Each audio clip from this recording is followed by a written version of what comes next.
a food stylist and consultant. I fluff food for a living. Well, most people would go, that sounds like a nightmare. When I first started, there were probably 25, 30 in the UK. Is it the product that's in the package? Doesn't look hardly anything like what it does on that beautiful picture on the front. This is how it works. You do not want to deceive the customer. I will tell you, it's the actual product. You use the product. I don't ever not use it. You just want it to look the best. Nobody wants to eat unappetizing, dull-looking food, do they? You would have probably gone through 100, 200 buns or whatever to find the perfect bun. I tell you what I'm not going to do is poutine, which is chips with gravy and cheese. What is that about? Everyone's going to think this is quite weird. I had to pay for her physio because she got ice cream shoulder. Are you the person who creates the new style? Hard to do. Has it already been done? It's hard to have an original idea. If you want to sell a product, always bring in food stylists.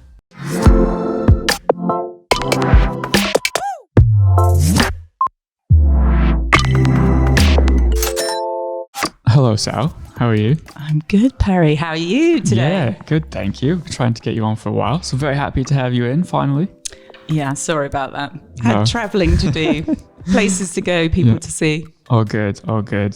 So yeah, let's kick it right off with a bit of background on who you are, why we brought you in today. Sal is a food stylist, so we're quite excited to get into that part of the industry with her today. Yeah, I am a food stylist and a consultant. I know you're thinking, what is that? Maybe I should give you a bit of background to how I started. I come from a farming family, so I've always been interested in food, and I'm greedy. Greedy helps, definitely, with this job. And from that, I did home economics at school as A-level, went on to do a degree in food marketing management. I thought I was going to go down the marketing route. And then I realised I don't want to be sat at a desk. What do I want to do? And I thought I want to work in different places every day if I can, with different people to be inspired. And an office job wasn't going to do it for me. So I decided to spank a lot of money on a lease school of food and wine, because that's, in those days, probably what you needed to get into the industry, but I don't think you do need it now. To learn the sort of basic cooking skills, but I had worked for a catering company during the school holidays rather than work on the farm. And after that, I just bullshit and blagged my way into companies. You just have to be a bit ballsy. And I was very fortunate enough to start with Delia Smith and her husband, Michael, who are the most amazing employers ever. And they started Sainsbury's magazine at Sea Containers House in London. And they had a creative food team there. And I freelanced in there a lot. And they basically said, when you're not working on other projects, come on in and we'll pay you. Like, yeah, that's a no-brainer. So I went in and I learnt my skill in there. I was very lucky. They had an in-house studio there, some in-house photographers who I still work with today. 25 years on, yes, 25 years on. And it was an amazing experience working with them. And then we did sort of outside work for Sainsbury's, feed a family for a fiver. We would come up with those concepts, and any external work for other brands like Amoy. And then we would also do ads for the magazine, as well as start Delia Online. And we set up Delia Online as well, with more people helping on the back end of the website. So I had the best training ever. It's rare to get about the situation now. Interesting. So we have worked with you a number of times in the past. You're definitely like go-to food stylist.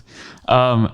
Do you not know the numbers of any other food stylists? So I guess just to explain for people, what is a food stylist? What do you do when we bring you in on a project? Have you ever played that game where you sort of try and make your job sound more interesting, you know, when you're an accountant or and you sit around on a table? And I did that one time, and somebody said they were a super yacht surveyor. I was like, well, you don't need to pimp that up at all. A food stylist sounds quite glamorous, but what I said was I fluff food for a living. And that is essentially, in the very basic terms, what it is. It is working with a creative team, generally in the ad world. That is where I work at the moment. In the ads, whether they're stills or moving images for TV commercials. And you work closely in a collaboration with people, with art directors, prop stylists and photographers to create a beautiful image.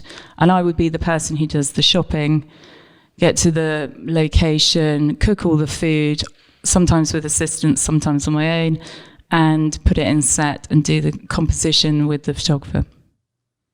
Really cool. I think that will help a lot of people understand what it actually is that you do. On a lot of shoots, we think it's really important, especially with product photography in general, product video. I guess what specific role does it play within the creative industry, in your opinion?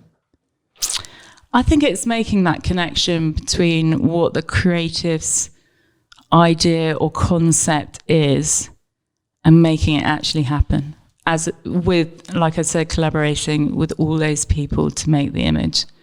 And that is essentially what you're doing, is making the food look the best it can be. And if you're doing food packaging, you get the product sent from the factory and it turns up, it's been sent by a courier, and it can quite frankly look like somebody has sat on it, and you still have to make that look amazing, because when you go into a supermarket and pick up a ready prepared meal, you're only going to buy it if you can see what it looks like inside, and that's either through a window or through an image or an illustration on the packaging. And generally most people want to see a photographic image. Speaking of that, the picture on the outside, how I guess a lot of people will say, how do you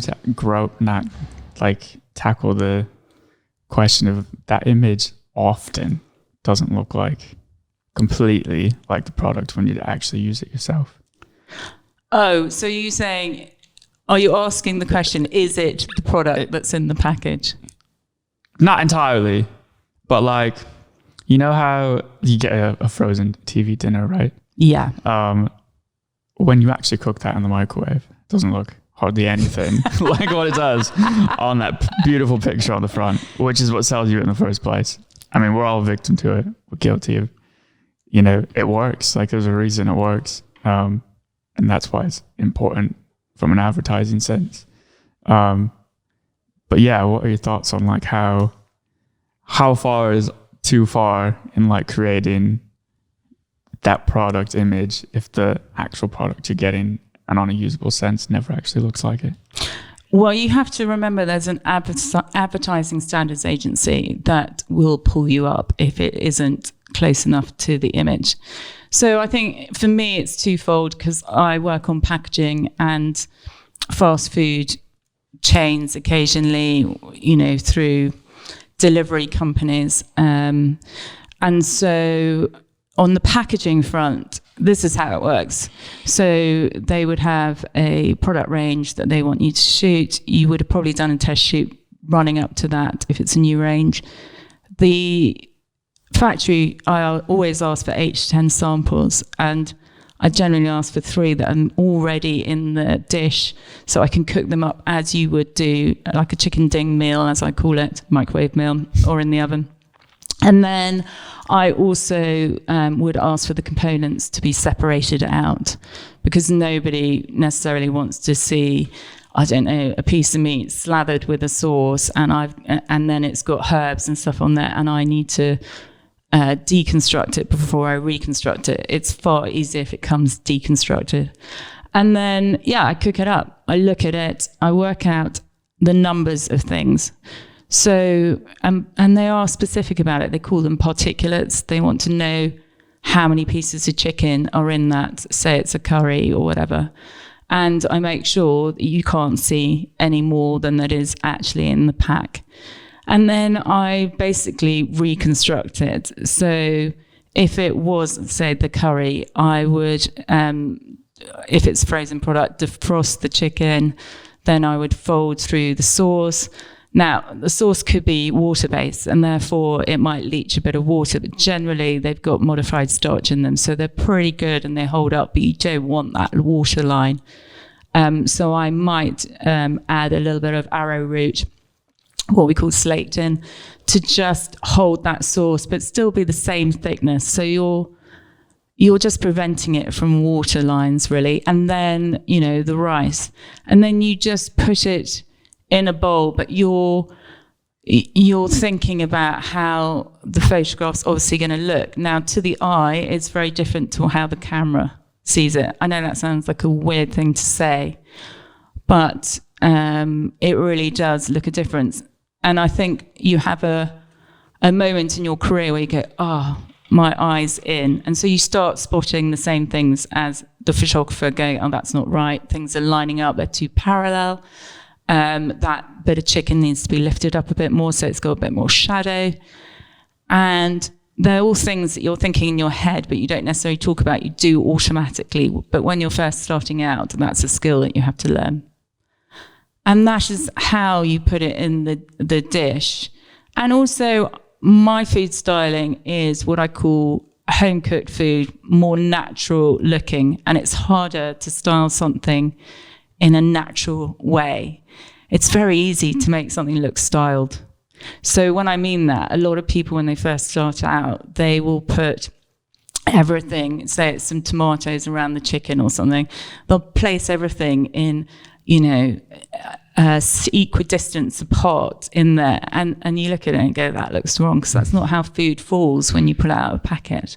So actually what you want to do is, the best thing is often to chuck it in there so it naturally falls. If I'm doing herbs or sort of garnishes, that's how I would do, and then remove what I don't think works. And that probably is for packaging. Now, when it comes to the fast food element, I can tell you, they give you a product spec and you have to match the weights and everything to that product spec, generally. Occasionally, they might say, because of the angle, you can't see as much, so you could put a little bit of extra lettuce in. But they're pretty stringent on that if you are doing it for a fast food chain menu or something like that. And that is right, because you do not want to deceive the customer. And I would spend 3 to 4 hours sometimes on that, say, burger, to make it look that good. Because if you go into that shop and whatever and you want to buy it and it looks like you've sat on it, nobody's going to buy it.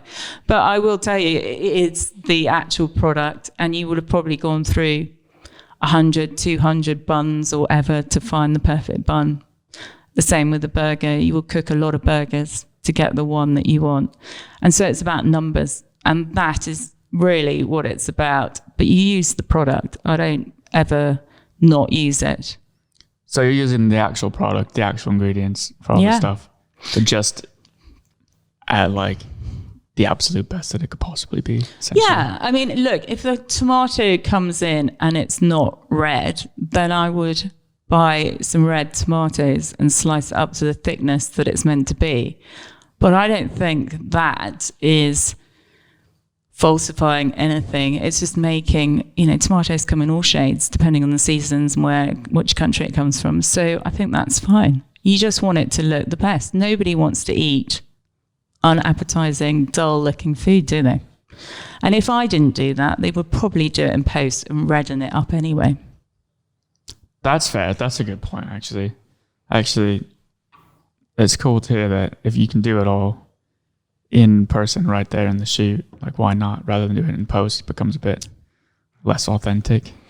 Yeah, I mean, there's certain things I might say do in post, like if they want a logo burnt into a piece of toast or something, I would try beforehand to replicate that. I mean, the number of tools and things I bought off Amazon to try and replicate that, and with a prop master.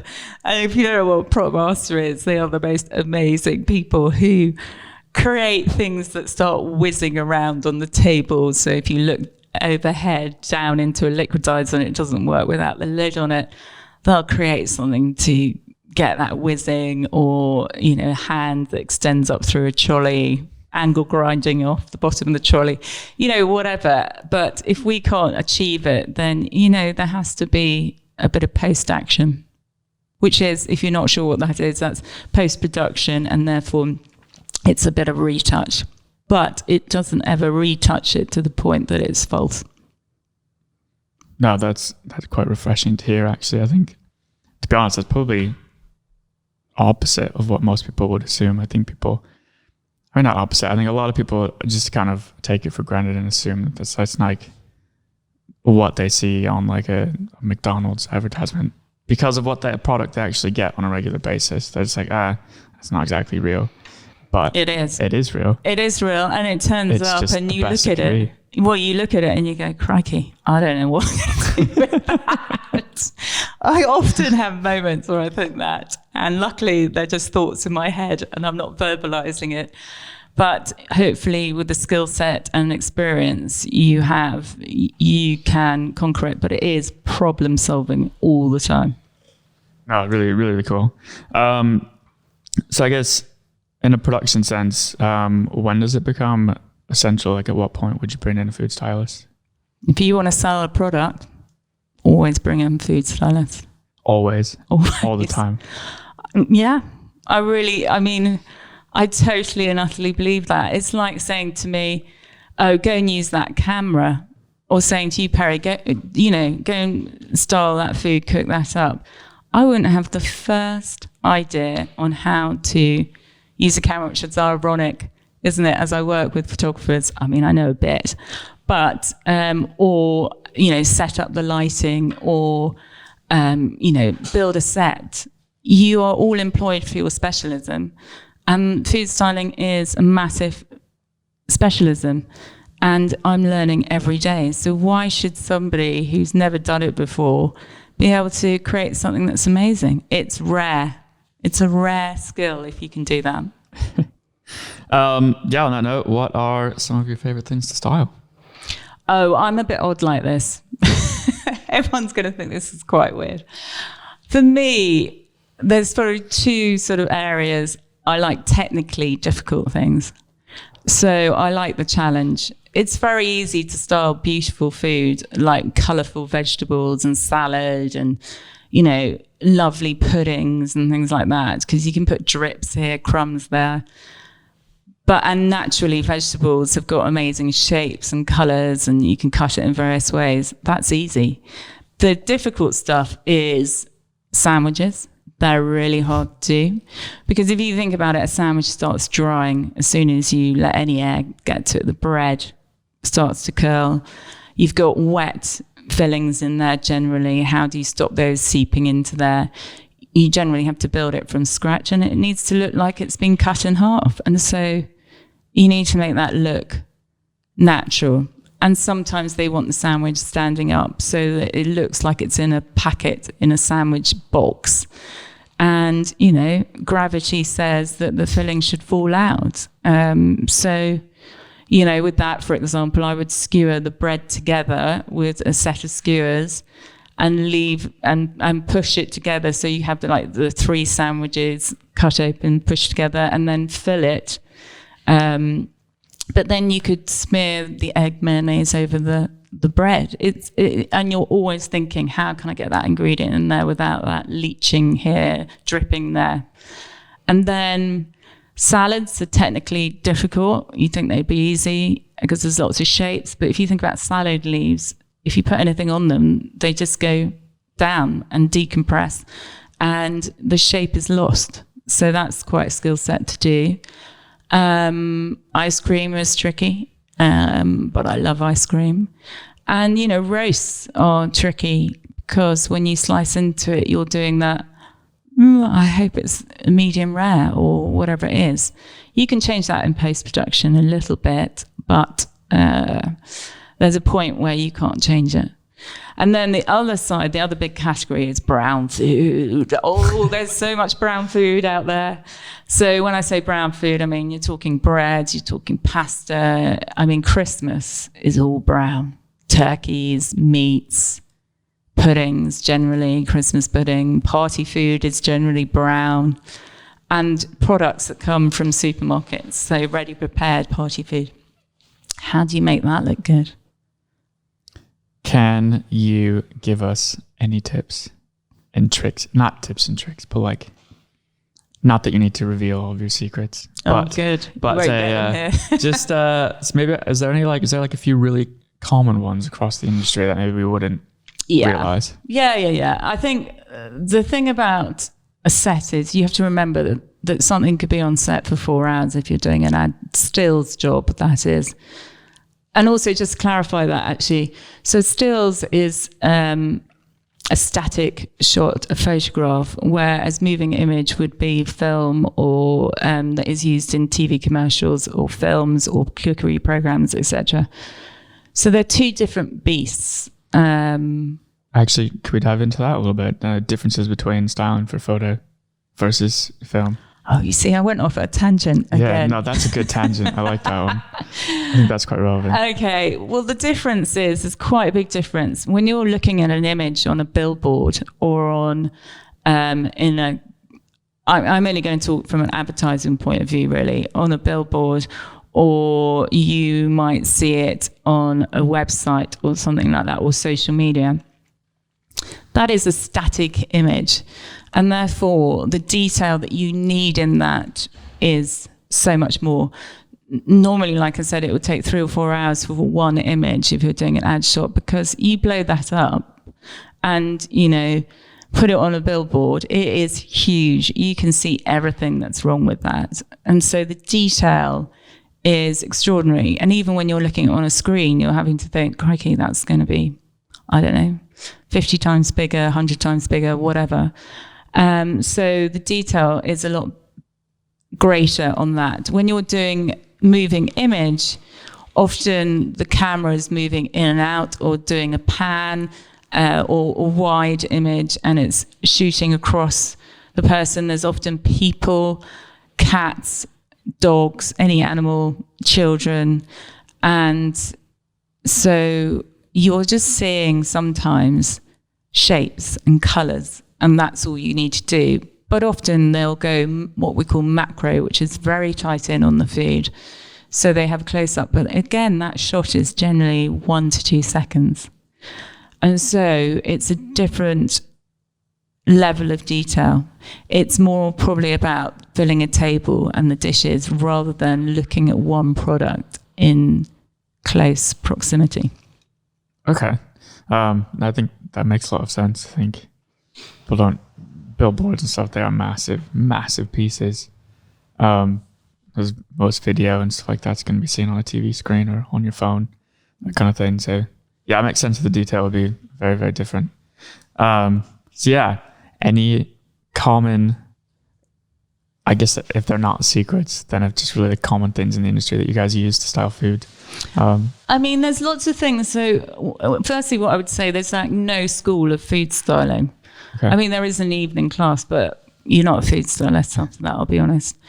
The only way you learn is through assisting people and making mistakes, and coming up with new ideas on how to sort things. So I'm always trying to think of different ways of doing stuff. So I think the key thing is with food styling is that if you're doing a whole table scene, you put the things on the table that aren't going to, look different in 2 hours' time. And they might be, parboiled veg. Oh, and another thing you need to know is everything that goes into set is cold. Nothing is hot that goes into set. That's just impossible. But we might create steam to make it look hot. And you can do that in post-production. More often than not, that is done because you have to think that you need quite a dark background to read the steam. But in the past, I have done lots of cotton wool soaked in a jug of water and microwave that so it's bubbling. And you put the cotton wool in behind the food. And it does work quite effectively. But when you're finishing off things like fresh herbs and things like that, often if I've got things on set, I'll put damp kitchen towel over it to preserve it. And then to make it look hot, I would brush it with oil So it has little highlights that the camera picks up. And that's a really good trick. And everyone knows that one in the industry to do that. Or a little bit of water, depending on if it's like salad leaves. But maybe for a pizza, I would definitely not brush all of it and coat it. It's a matter of just doing the bits that would be picked up naturally by light. And then things like herbs would go on last minute. I might use something like honey instead of maple syrup, because maple syrup is very loose in its viscosity, and therefore you need something to drip or run, etc. with that. But things like ketchup, I would use the product.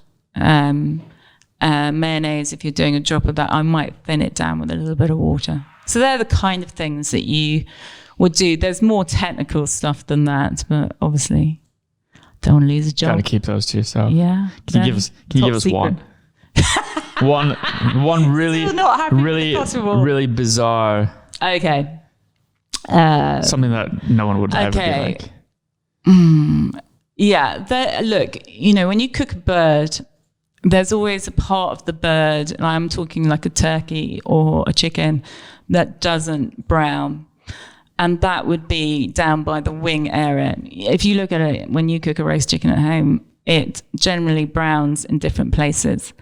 And so you need to make sure that that's kind of looking golden and lovely.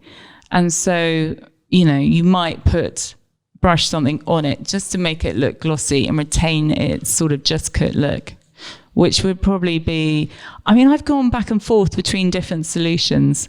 One of them has 4 ingredients in it and the other has 2. So I won't tell you the 4 ingredient one, but the other one is Marmite, because it's great colour for that. But if you put that on your toast, it's quite hard to spread, isn't it? So I put fairy liquid in it, clear fairy liquid, and it will brush a lot easier.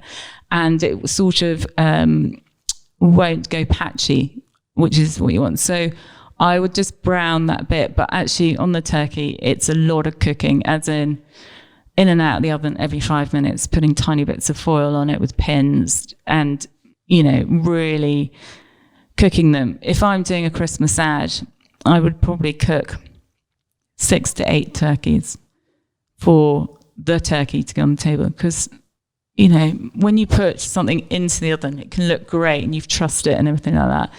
And that oven, God, it has a mind of its own. And next minute, you've got one leg that's popped up, another shot off the hock of the chicken leg. So that's why I have to cook so many of them. Is it true? Oh, here we go. Give me the question. That they use mashed potatoes for ice cream? I would say they used to, yeah. But I've worked for quite big, very well-known ice cream companies, and there is no question we would do that for that. No, in fact, with that particular company, they sent in massive, like cinema-style tubs, huge. And I had 2 assistants for 2 days shoot, and all they did all day was ball ice cream. In fact, one of the assistants, she ended up with an injury in her shoulder, and I had to pay for her physio because she got ice cream shoulder. No way. Yeah. So now look, it's different if you're doing a film set. So that's me personally. I don't work on necessarily film sets. Now, if you were doing like a Harry Potter table and there was ice cream on it, you are going to have to use something that's more fake for that. Mashed potato is quite an old-fashioned way of achieving that, but you would have to probably fake it. But if you're doing it for a brand, no. No, that's interesting. I hadn't actually thought about that. Yeah, food styling within a film, because it's not explicitly advertising food. It's just part of the set, so that would be different. Yeah, and also when I'm on when you're on that type of thing, you got to find out whether the crew, the actors are going to be eating the food. So, you can't give them fake food on their plates, but you might, when you see big cakes in period dramas or something like that, they would probably be polystyrene blocks that they have iced rather than fruit cakes inside. But they are hand iced, and they're made to hold up in the set all day. You mentioned it just a little bit ago, that you're always trying to think of new ideas. How do you stay current with your food and design trends in your work? I think that's quite an interesting thing. Are you the person who creates the new style? Hard to do. Has it already been done? It's hard to have an original idea. Yeah, I think so. I think things are very cyclic in any industry, and I thought this would go away. It doesn't seem to be going away. This 1970s, very high shadow, very saturated food look. I'll be honest, I'm not a fan. No. But I have to do it quite often. And actually, I was visiting a friend in America last week, and she had a Bon Appetit magazine. And the whole magazine was that. And I was like, it could be on a 1970s kitchen shelf. And macro is big in food styling at the moment. But that's been around for a while. So there are definitely trends. I think inspirational wise, there's trends that happen on Instagram, like, cauliflower rice and avocado flowers and things like that. And then if you're working in magazines, you'll often see, I remember when I used to work in magazines, there was a time where I did cauliflower rice 3 times that week for different magazines. But I think doing test shoots creates new ideas. And often looking out into other industries like cosmetics or the drinks industry or lifestyle kind of trends and colors, and other photographers that shoot other things. So I've used another photographer who shot street scenes in Tokyo, but took those elements of colors and worked with a photographer and a great prop stylist, and created a test shoot where you have to think outside the box. So, one of them was like a hot dog, but it was like a street scene with kind of neon colors and stuff like that. And I wanted to reflect that in the food. So that's when I took it to a different level where, a hot dog comes as a hot dog. Now I can either make it yellow and try and make it from scratch, or you can just spray paint a Frankfurter and a roll.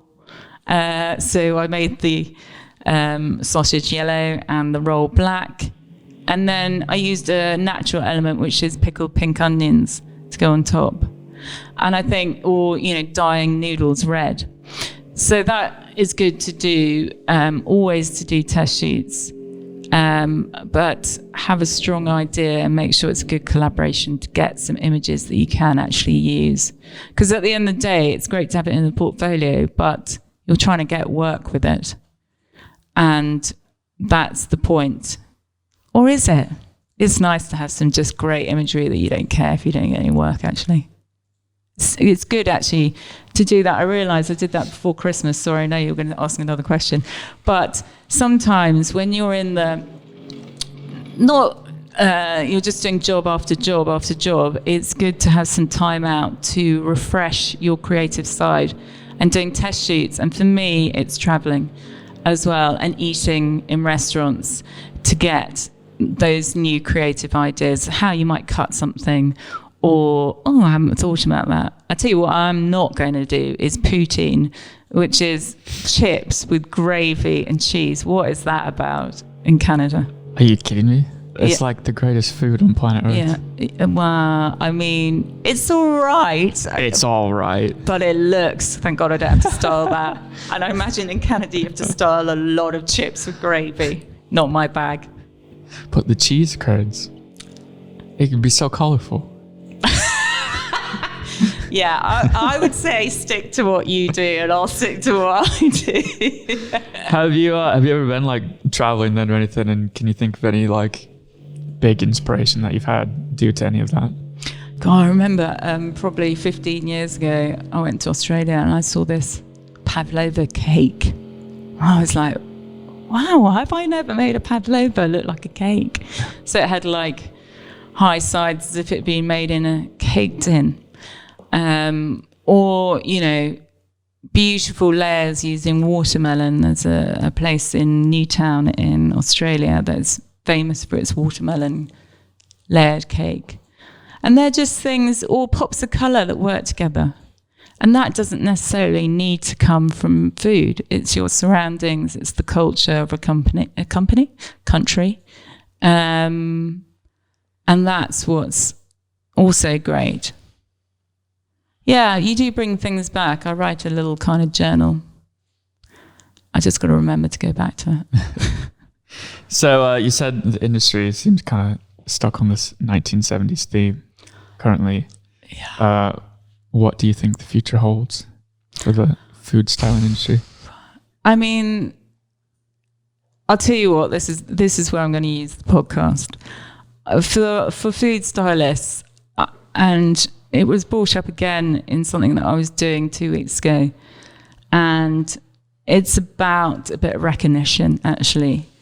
There's a lot of awards for photographers, food photographers, and I do get on my bandwagon about this because it is a collaboration between an art director, prop stylist, photographer, and a food stylist. And they get the award or recognition. We do have a food stylist award with the Pink Lady Awards, which actually I got in place about 4 years ago because I was sick of 18 awards going to food photographers. I think it's the only one in the UK, in fact it is, and I'm not sure there are many across the world. So that for me would be sort of my aim. And also, this is a bit contentious. There's a copyright that the photographers have and usage rights, and I think we should start to put in usage rights as well. It's our work as well. I don't think that's a bad idea. I mean, it's not taking away from everyone them. else gets them. Why not? Yeah, yeah. And I think, you know, it's time that the industry, you know, that we had usage rights in place, and it really isn't taking away from the photographers. It's just adding to us, really. What else does the future hold for food styling? I hope lots of people young coming into it, and you know, and people like me who are older in the industry who bring on assistants. That's super important. You know, we shouldn't be the people that holds on to all these ideas or how to do it. The future is the young, and I try and use assistants.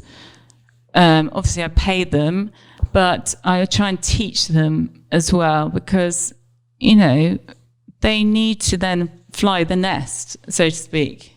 I think an assistant needs to be working for 2 to 4 years assisting to really then go out on their own to deal with, and it is at times stressful. You are problem solving on your feet all the time, on ad sheets, certainly.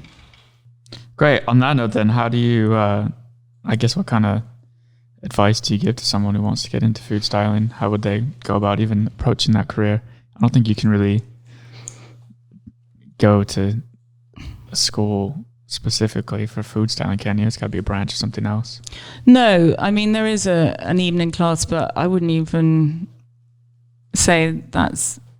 I'm not saying you're not going to waste your money. You're not going to waste your money, but I think it's a lot harder. When I first started, there were probably 25, 30 in the UK. And I had that great opportunity with Delia Smith's company. I think, look, if you want to change career and you're passionate about food, you do need a good understanding of cooking and the science of cooking and how to solve problems like why is that cake sunk, or what, you know, how far do I need to take that meat so it's perfectly cooked? So there's no question about that. So if you don't have that skill set, I think you need to get trained up in it. But a lot of people are natural cooks, and you can take that and help them with that. I also think that if you work in your way up in magazines or cookbooks, for the publisher, that's also quite a good way. But the key thing is assisting people in the industry. The problem we have is there are a lot of people trying to do it now, because it was one of those careers that nobody really knew. And you certainly weren't told in a careers fair at uni or anything like that. But people like myself need to be willing to have assistants come on board. But I have a lot of people ask me, and you can't, the type of shoots that I do, you can't just bring on so much somebody who hasn't got experience. So people who work in editorial magazines and cookbooks, they're the people to go and assist, really. And, enthusiasm, being a yes person, I would say it's 60% can you do the food styling, and 40% being yes, yeah, talking to the client, making sure you're getting what they want. It's not about what you want, it's about what they want. And that's key. A lot of people forget that. So how would they go from that first? How do you get your first in? Is it more like just networking and finding the right people first, or is there a way to get some hands-on experience without having had any the experience? That's always the age-old question, I guess. But it is, isn't it? And is it the people you know rather than what you know? It's hard. I would probably contact magazines and see if you can do food magazines. They often do 1 week work experience or internships. They'll offer a 3-month internship. A couple of my assistants I use, actually, one of them is actually a prop stylist, but she has massive natural ability. She works her socks off. She was even 7 months pregnant on a Christmas TV ad. And just to let you know, a Christmas TV ad, it's one of the most exhausting, lots of hours you can do. And that, Anna is her name, I'm going to name her, was unbelievable. And she's I can do attitude. Plus she drives an hour and a half each day from Salisbury. That's commitment. And I think that's the thing. It's about how passionate are you. And all the assistants I work with, and I'm no food stylist, honestly, on these TV ads or billboards. I can't do the job without them. I literally can't. So it is a massive team effort. And to surround myself with those amazing people is what it's all about. So I think firing off emails to people that you admire their work from websites, you won't always get a response. And that's more due to time rather than they don't want to reply. Okay, that's all actually quite useful information, I think, for a lot of people. On kind of a similar note, I know the styling is separate from the photography, but I suppose to start, they kind of need to start somewhere. What kind of tips and tricks could you give for people to improve their food styling, or improve their, on an amateur level, improve their photography in the food industry? So you mean like a photographer, if they wanted to sell their own food, say on Instagram or something like that?